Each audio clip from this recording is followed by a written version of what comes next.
To the mothers and all the women who've cared for us. To the grandmothers, the spiritual mothers, and the waiting mothers. To the foster moms, the single moms, and the stepmoms. To the mentors, friends, guardians, and guides. To those who loved us, taught us, and showed us the way. To those who carried us, held our hand, and watched us grow. To those who experienced blessing this year, and to those who went through loss. To the heroic women all around us, we want to say, thank you. Thank you for your courage, your kindness, and your faith in God.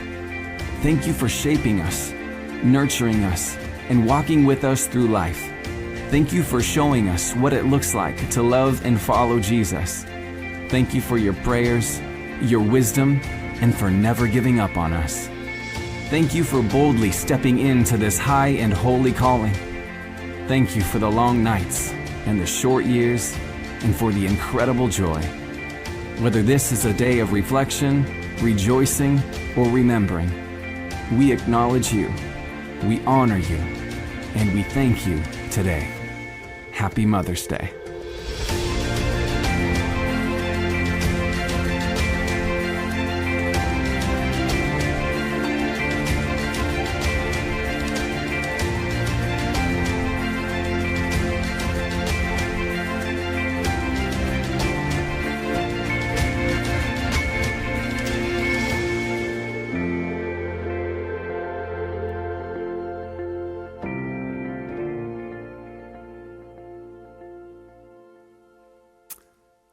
A mother got on a bus with her child. The driver says, "That is the ugliest baby I've ever seen." The woman sits down enraged. She says to the man next to her, "That driver just insulted me." He says, "You go over and give him a piece of your mind. I'll hold your monkey."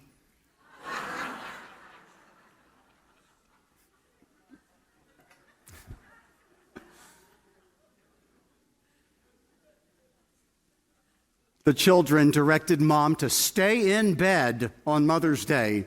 As she lay there looking forward to breakfast, the smell of bacon rose from the kitchen. But after a while, she finally got up, went to the kitchen, and there were her two darlings. They explained, "For Mother's Day, we decided to cook our own breakfast."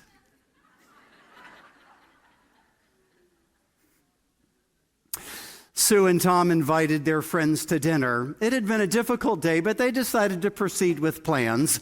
At dinner, Tom turned to their 6-year-old daughter and asked, "Would you like to say the blessing?" "I wouldn't know what to say."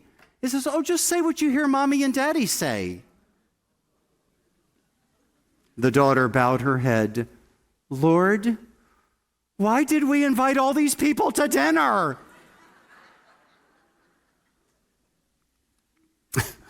The Monroes live on a farm in Darlington, Maryland. She's the mother of 8 children. She came home one afternoon from the grocery store. Hubby had been working and watching the kids somewhat. It was a little bit quieter than usual, so she looked in the family room and 5 of her children were sitting in a circle. So she put down the groceries to walk over and found them playing with 5 baby skunks. Without thinking, she shrieked, "Run, children, run!" So each child grabbed a skunk and ran. So she screamed more frantically, "No!" and scared the children so much that each of them squeezed their skunk. And as the writer put it, skunks don't like to be squeezed. Somebody said the hardest part of being a mother is labor and delivery, but someone never watched her child head off to school. Someone said being a mother is boring. Someone never tried to teach a teenager how to drive.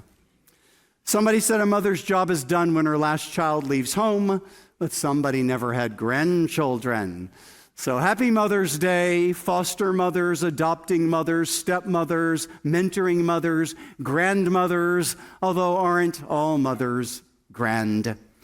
Open your Bibles to Mark chapter 7. We're going to continue our verse-by-verse study, and fortunately, today's text involves a mother. And so there are insights for us all, whether we're a mother or not, but I'm going to make the applications geared toward a mother in honor of Mother's Day.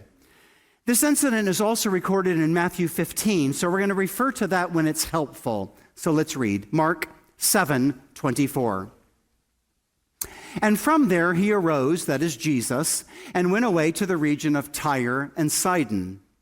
And he entered a house and didn't want anyone to know, yet he could not be hidden. But immediately a woman whose little daughter had an unclean spirit heard of him and came and fell down at his feet. Now the woman was a Gentile, a Syrophoenician by birth, and she begged him to cast the demon out of her daughter. And he said to her, "Let the children be fed first, for it's not right to take the children's bread and throw it to the dogs." But she answered him, "Yes, Lord, yet even the dogs under the table eat the children's crumbs." And he said to her, "For this statement, you may go your way. The demon has left your daughter." And she went home and found the child lying in bed and the demon gone. So let's understand, shall we? Verse 24, so from his home base in Capernaum, Jesus arose. He went away to the region of Tyre and Sidon. Now, the reason Mark's going to tell us that fact is they want us to understand we're leaving the region of the Jews and going to a region of Gentiles. The region of Tyre and Sidon, it was also referred to as Phoenicia. Centuries before that, the people were called the Canaanites.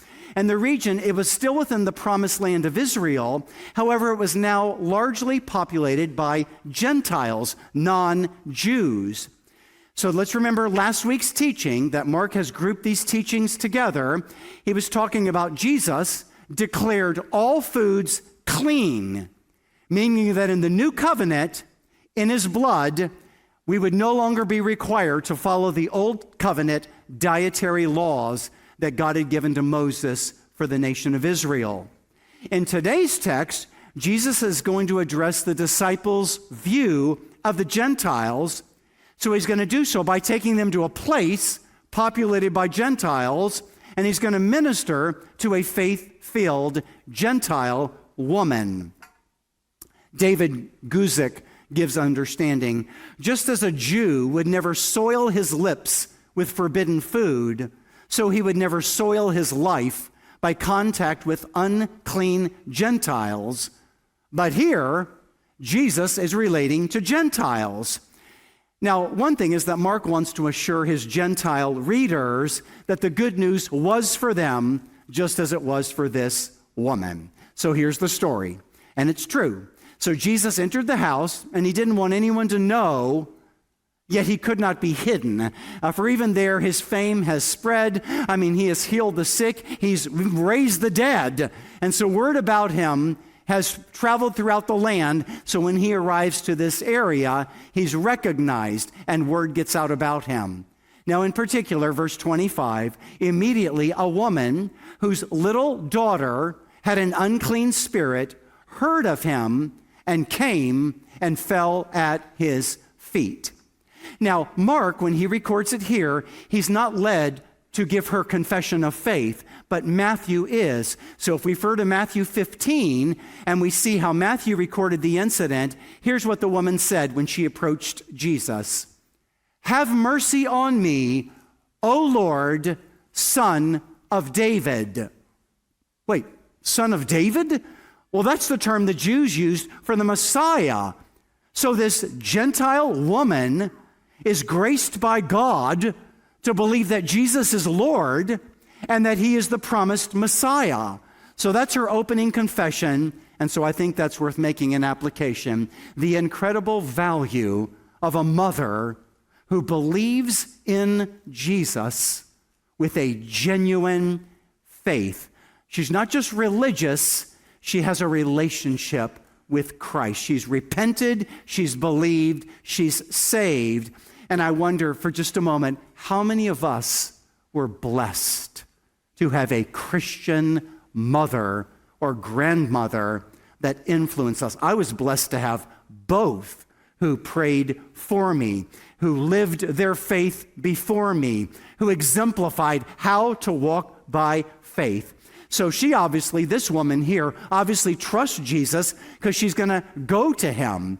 And so that's the second point, the incredible value of a mother who, number one, believes in Jesus with a genuine faith, and from that faith seeks Jesus on behalf of her family. You think about practically, who's praying for your children? Well, they were given to you. So it's your role to pray for them really all the days of their lives. This woman, you think, so she lives in the area. Jesus has arrived. She hears of him. And so she's going to leave her daughter, who's in a dire circumstance, and she's going to go and she's going to seek Jesus, and she's going to make her appeal directly to him. When Matthew records the condition of the little girl, he says that she's severely oppressed. So this is a dire situation, and the mother's heart is troubled. And there will be times in life, mothers, we understand, that your heart is troubled by the dire situation in one or more of your children. It just goes with the territory. That's part of being a mother. And so her heart is troubled, and she's going to go and seek Jesus. And really, how many of us today pause and reflect on our mothers who sacrificed their time to seek the Lord, who loved us deeply, who made a priority for ministering to us and the children that she was given, which is us. Verse 25 again, but immediately a woman whose little daughter had an unclean spirit heard of him and came and fell at his feet. Now that's interesting because when Jairus, who was a ruler of the synagogue, went to Jesus on behalf of his dying daughter, he too fell at Jesus' feet. So something's going on here, and we understand that this is a cultural expression of profound humility and desperation. So the incredible value of a mother is one who believes in Jesus with a genuine faith, who seeks Jesus on behalf of her family, and who humbles herself before him. We're told in 1 Peter 3 that a woman of great value is one that by the grace of God learns to have a gentle, meek, humble, quiet spirit. Doesn't mean she doesn't talk, but it just means there's a reverence and a respect about her life. She's not proud, she's not haughty, she's not brass, she's not inappropriately outspoken. She has learned to be quiet, to be gentle, to be meek, to be humble. And you think about a mother who learns that she's not sufficient, that the Lord is the one who will make her sufficient and adequate, that she's not able to just rely on herself and her own resources. She needs the Lord. I think one of the best things that my wife said yesterday at the Mother's Day lunch was just the relief when she remembered that she wasn't God to our children. She simply wasn't fully adequate for everything they needed. And what a relief it was that that's not the way God designed it. Oh, every mother is imperfect. She's not God, and so she needs God, and her children need God. And that's the way God designed it. And so a mother's goal is to be as much for her children as she can be, but understanding no matter how much you are, you will never be enough. They still need God. You can't replace him. And that really is a relief, that you can turn to the Lord and you'll humble yourself before him. You're not ashamed to acknowledge, I need the Lord. I need the Lord as a mother. And I know that I watched my wife as we journeyed through. We really stopped having children at 4, and then we got pregnant with number 5. We stopped having children at 5, gave everything away. We got pregnant with number 6, and we lived in shock for 9 months. Just like, okay, we know how this happened, but this is, okay, Lord, you have to know what you're doing. And I can just remember watching my wife, and really even myself. She carried so much more, having to carry the child and all that a woman walks through.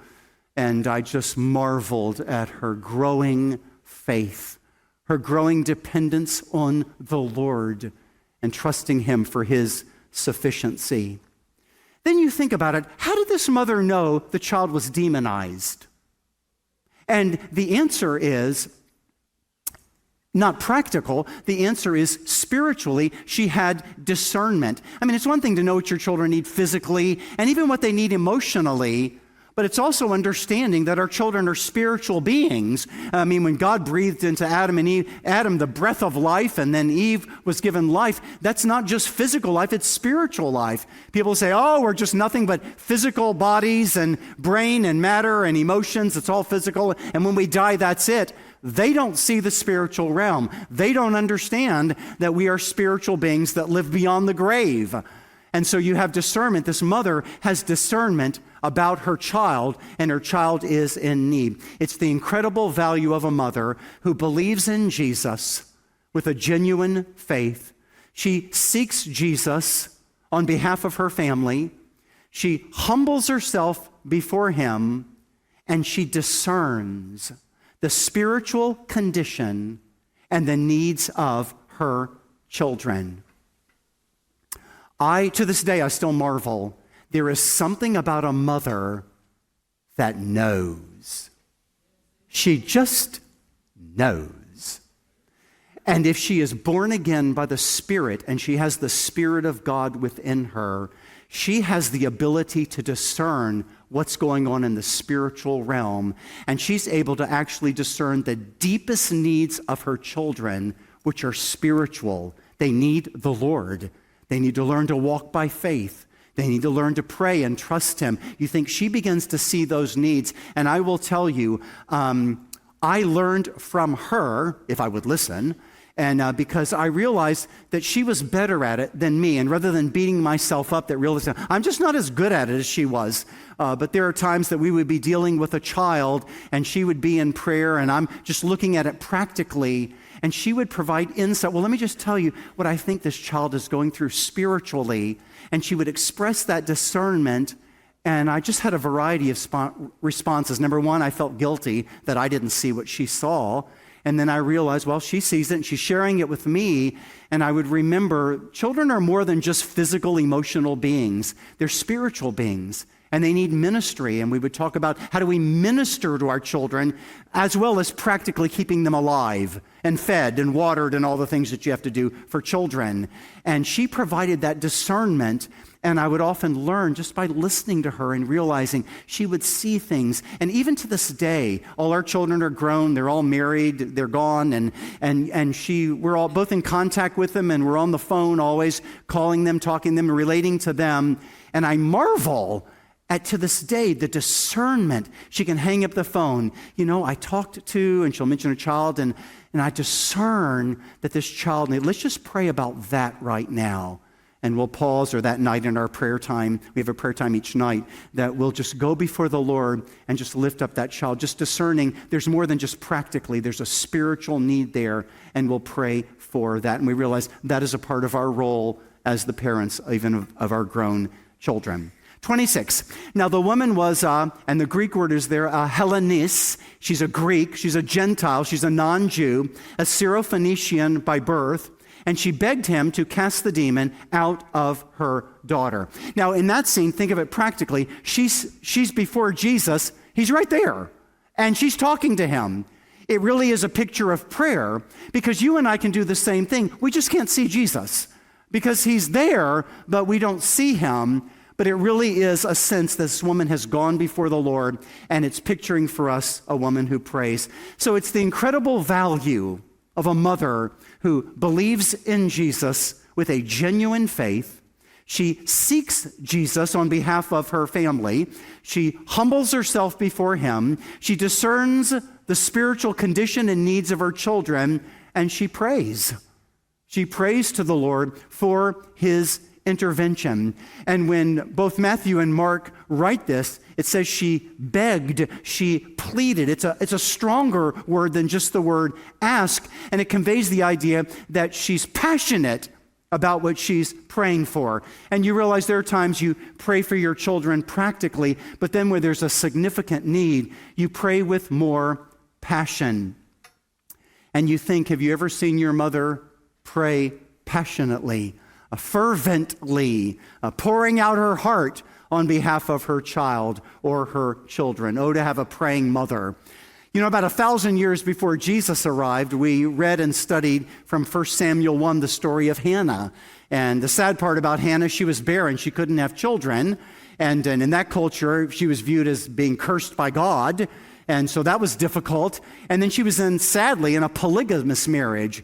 So there was another wife on the scene, and that wife just abused her and berated her and mocked her for being barren. So she lived with that pain. Fortunately, her husband loved her, and that was kind of a redeeming grace that helped her in the situation. But still she was barren, and she prayed and she prayed and she kept asking the Lord. Finally, one time she goes to the temple, as you can remember, and she's praying so fervently that the priest thinks she's drunk, and he rebukes her.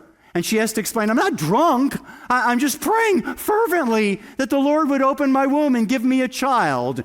And God gives a word to the priest and says, you're going to have a child. And she was given Israel's first prophet. And understand that God heard and answered her prayer, but it came over time. And it's the idea that she asked and kept on asking. She wouldn't stop crying out. And that really is the incredible value of a mother who believes in Jesus with a genuine faith. She seeks Jesus on behalf of her family. She humbles herself before him. She discerns the spiritual condition and needs of her children. She prays to the Lord for his intervention, and she perseveres in prayer. She doesn't give up. It's not a one-time request, and it's not like the Lord's keeping track. Oh, once you reach a certain number, I'm going to answer the prayer. She prays for herself because her heart is moved. She again affirms that she's believing the Lord to move, and that is part of the mystery of prayer that we are invited to ask and keep on asking. So sitting over there was Wade Butler. And he was in our church about 10 years before his wife passed away. He moved north, and you might remember him, Wade. But anytime I would talk about my children and any of my children struggling or whatever, he would come and in private give me the lecture. And it started, and for about 10 years he gave me the little lecture. And I got to the point where I always looked forward to it. And he would say, Pastor Jim, now remember, I was lost. I was a drunk for 36 years, and my mother and my grandmother kept praying for me, and the Lord saved me. Don't give up on your children. Keep praying, okay? Yes, Wade. Thank you for that word. And I got that so many times. Look at that. I'm telling it to you. And I thought it was such an encouragement. But he was firm in that he was passionate. The idea, don't give up on your children. And you think about mothers.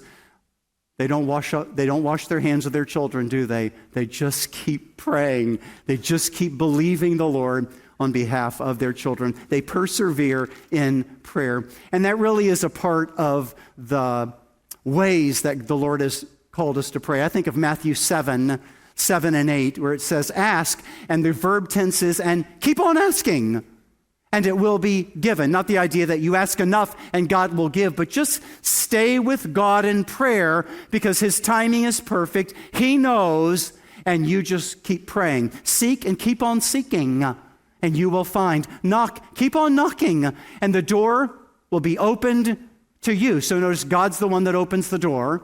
Notice it's not a promise that you get whatever you want or you get whatever you ask for. You get what God deems best, and in reality, that is what's best. And so we don't want to hold on to what we think is best. Ultimately, we trust the Lord. For everyone who asks and keeps on asking receives. And the one who seeks and keeps on seeking finds. And to the one who knocks and keeps on knocking, the door will be opened. So don't grow weary in prayer. The final portion of this narrative is a reminder that the promised Messiah was sent first to the Jews. And that explains this interaction that Jesus gives. You might have studied it in the last hour and you already understand, but I'll give a brief explanation. 27, and Jesus said to her, "Let the children be fed first, for it is not right to take the children's bread and throw it to the dogs." Now, when she says, let the children of God, that's the Israelites, they are fed first. I like what Tim Keller writes. Jesus was saying to her, there is an order to this. I'm going to Israel first, then to the Gentiles, the other nations later. And if you think about it, the scriptures we know confirm that. Romans 1:16. For I am not ashamed of the gospel, for it is the power of God for salvation to everyone who believes, to the Jew first, and then to the Gentiles, or the Gentile, the Greek. So Jesus used this metaphor as he talks to the mother. She says, okay, when you feed your children, in that culture, I'll remind you, dogs were not pets. So they were pests. And they had to be shooed away, but they would run the region. And so dogs were around. Some were more dangerous than others. And it was common in that culture that if they would eat and crumbs would fall, the dogs would come and they would eat it. And so Jesus uses the analogy, but what's brilliant about it is that when the Jews criticized the Gentiles, they said, "You dogs!" And that was a term of derision. When Jesus uses the word, the English doesn't do it justice. It's like puppies. So he's not using that same word of derision. It's a diminutive. It's a lesser word. And so there is a respect. Jesus isn't being unkind. He's just acknowledging, I came first to the Jews and then to the Gentiles. And that's the way this plays out. And so he's reminding the woman, let the children, you wouldn't take your children, you wouldn't feed the dogs first. You feed your children first. And then so what you're asking me is, feed you. You're a Gentile. I'm feeding the children first. But she has a comeback that Jesus commends her for great faith. So we need to try to understand it. So what did she say? But she, verse 28, answered him, "Yes, Lord." Well, now that's fascinating. First of all, yes acknowledges Jesus' statement. She understood the Messiah was coming to the Jews first. Yes, Lord, meaning I'm making a request. It's not a demand. I have no right to demand that. You're the Lord, not me. So I'm not demanding anything. I'm making my request. So yes, Lord, brilliant, humble, appropriate.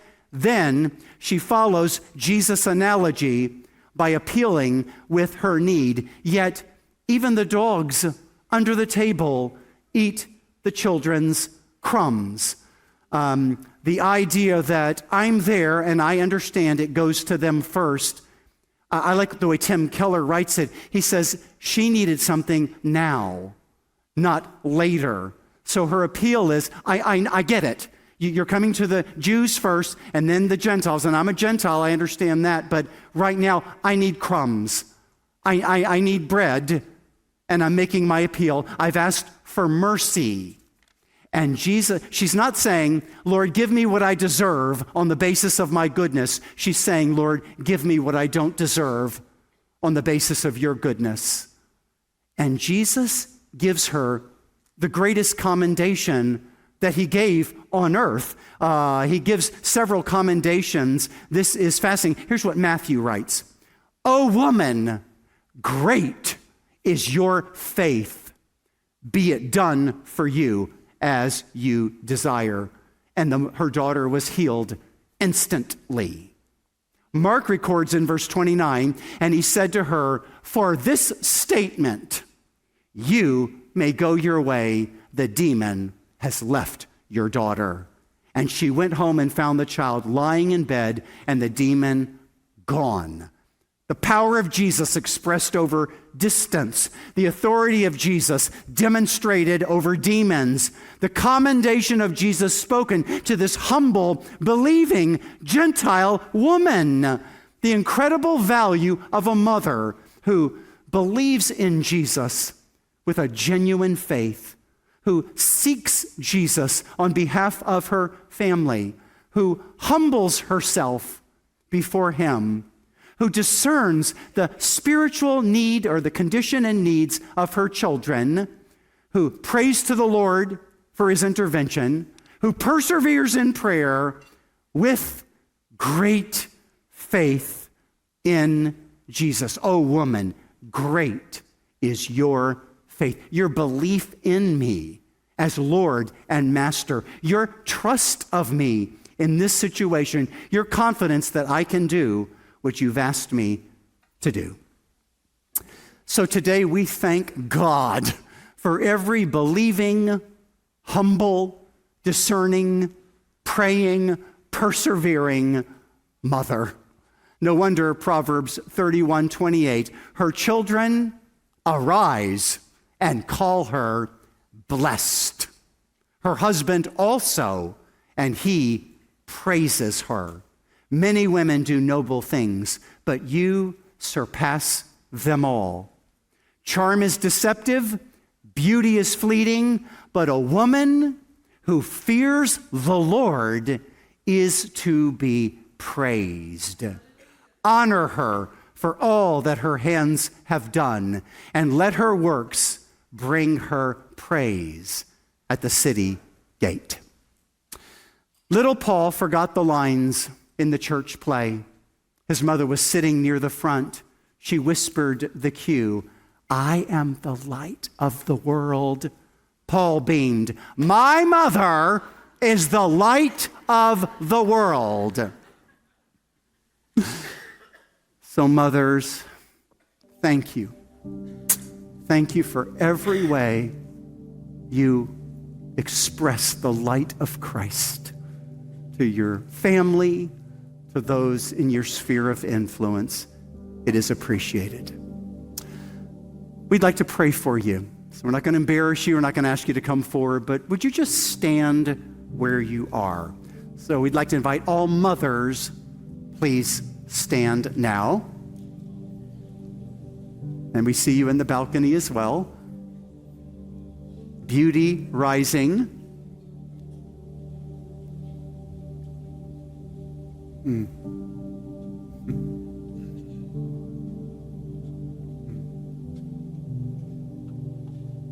Beautiful. Beautiful. We'd like to pray for you. Father, thank you for every mother here this morning, as well as those who could not be here. We are thankful for their faith, their hope, and their love. We thank you for the ways they have helped and served and expressed your grace and mercy to their families. We thank you for their service, the sacrifices they have made, small and significant, to bless our lives. So we ask that you would bless them, encourage their hearts.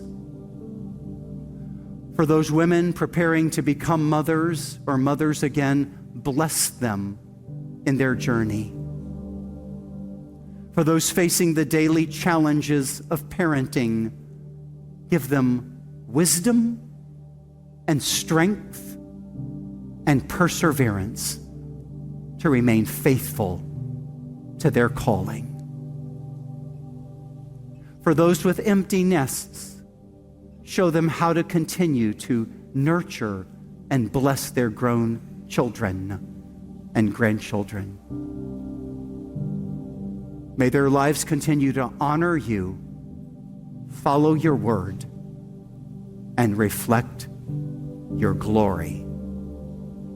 We pray this in faith in Jesus' name. Amen. Let's all stand together.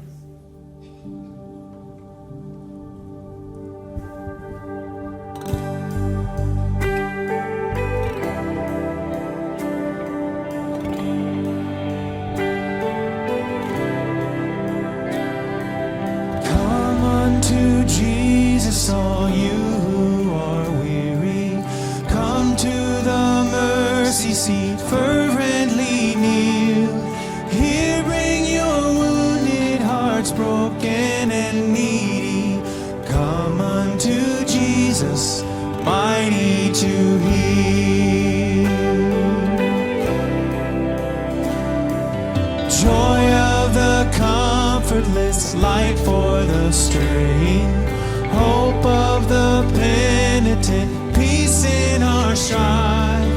Here speaks the Comforter, tenderly saying, my yoke is easy, my burden is light. Come unto Jesus, come unto Jesus.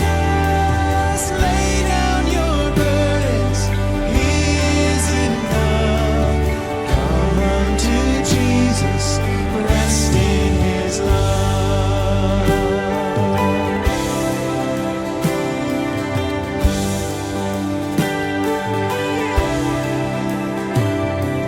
Come taste the bread of life, broken for sinners. Drink from the cup of His promise made sure. Feast at His table as sons and as daughters. Grace overflowing is yours evermore. Come unto Jesus, come unto Jesus. Lay down your burdens, He is enough. Come unto Jesus, rest in His love.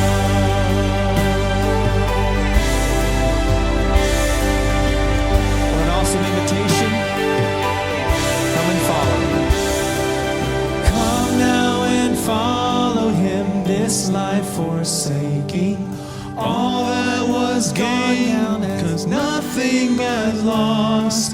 Trade all this world for His kingdom unfading. Come unto Jesus, take up your cross. Come unto Jesus, take up your cross. Life everlasting He offers to us. Come unto Jesus, come unto Jesus.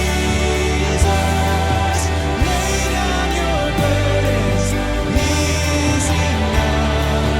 Come unto Jesus, rest in His love. Come unto Jesus,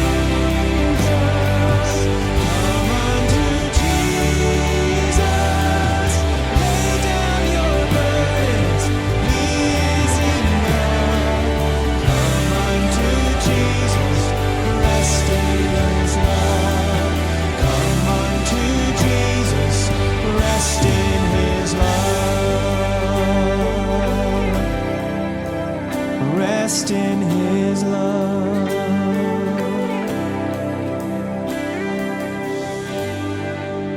And well, thanks for worshiping with us this morning. Mothers, we love having you. Thank you for being here. Thank you for receiving the word of the Lord that hopefully encourages your heart to greater faith in Him.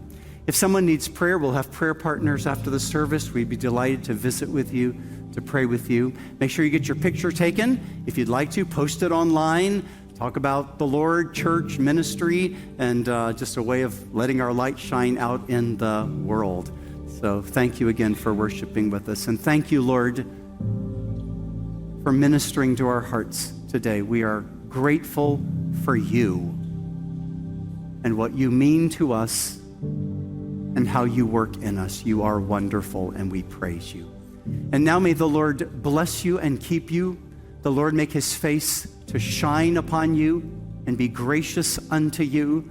And the Lord lift up His countenance upon you and give you peace. Go in peace. God bless you, church.